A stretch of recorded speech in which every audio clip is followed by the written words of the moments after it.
पुण्यात एका महिलेचा निर्घृण खून करण्यात आलाय। नदीपात्रात डोकं आणि हातपाय कापून टाकल्याची माहिती समोर येते। अमानुष पद्धतीने पुण्यामध्ये ही हत्या करण्यात आली आणि त्यामुळे एकच खळबळ उडाली आहे। अतिशय दुर्दैवी स्वरूपाचा प्रकार म्हणावा लागेल। पुण्यासारख्या ठिकाणी एका महिलेची निर्घृण हत्या झाली आहे। नदीपात्रामध्ये डोकं हातपाय कापून टाकलेले आहेत।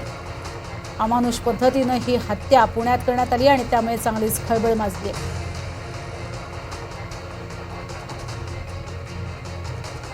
पुण्यातली ही दुर्घटना समोर येते। अतिशय निर्घृण पद्धतीने एका महिलेची हत्या करण्यात आली आहे।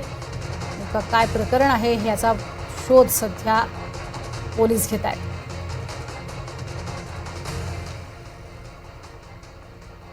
सीसीटीव्हीच्या माध्यमातून पोलीस पूर्ण तपास घेत आहेत।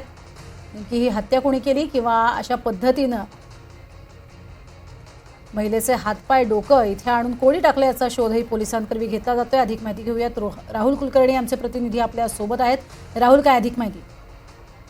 एकतर ज्या पद्धतीनं ही निर्घृण हत्या केलेली आहे त्यातनं त्या गुन्हेगाराची मानसिकता लक्षात येते आहे की एकतर अशा पद्धतीचे गुन्हे हे साधारणपणे म्हणजे हे त्याच्याशी निगडीत असावं असं म्हणायचं नाही आपल्याला, पण अनैतिक संबंधातनं घडलेले असे गुन्हे असतात। कारण ज्या स्त्रीचा मृतदेह सापडलाय तिचं डोकं एकीकडे केलेलं आहे, हात एकीकडे आहे, तिचे पाय कापलेत, म्हणजे शरीराचे सगळे अवयव हे वेगवेगळे केलेत। मोठ्या नदीच्या पात्रामध्ये साधारणतः 9:15च्या सुमाराला आज सकाळी ही घटना लोकांच्या निदर्शनास आली।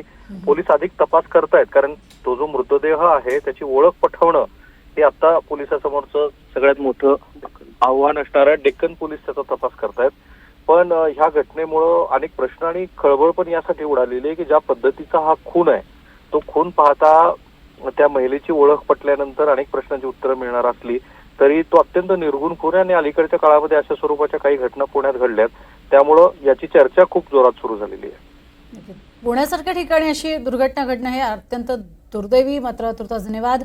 अशा स्वरूपाच्या घटना या कुठेच खरं तर घडू नयेत, मात्र पुण्यातही अशा घटना घडतायत, त्यामुळे अर्थातच यावरती अनेक चर्चांना उधाण आहे।